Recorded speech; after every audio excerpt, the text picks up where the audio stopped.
గర్జల్ని ఇలా చేశారంటే 2 రోజుల్లోనే టిఫిన్ మొత్తం ఖాళీ అయిపోతుంది. అంత టేస్టీగా ఉండే ఈ గర్జల కోసం ఒక బౌల్లోకి 1 కప్పు గోధుమ పిండికి కొద్దిగా సాల్ట్, 1 టేబుల్ స్పూన్ వరకు నెయ్యి వేసుకొని పిండికి బాగా పట్టించి వాటర్ని యాడ్ చేసుకొని చపాతీ పిండిలాగా కలుపుకొని పక్క పెట్టుకోండి. ఇప్పుడు ఒక మిక్సీ జార్లోకి 1 కప్పు వరకు వేయించి పొట్టు తీసుకున్న పల్లీలు, 3 వరకు యాలకులు వేసుకొని లైట్ బరకగా మిక్సీ పట్టుకోండి. ఆ తర్వాతకి ఇందులోకి 1 కప్పు వరకు బెల్లాన్ని యాడ్ చేసుకొని మధ్య మధ్యలో పల్చించుకుంటూ మిక్సీ పట్టుకొని ఒక బౌల్లోకి ట్రాన్స్ఫర్ చేసుకోవాలి.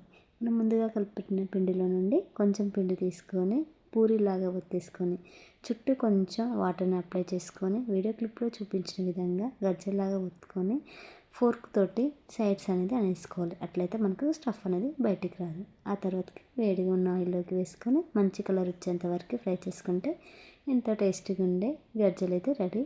ఈ ప్రాసెస్లో చేస్తే మనకి గర్జల పీట కానీ గర్జల స్పూన్ కానీ అవసరం ఉండదన్నమాట. ట్రై చేయండి, టేస్ట్ చాలా బాగుంటాయి.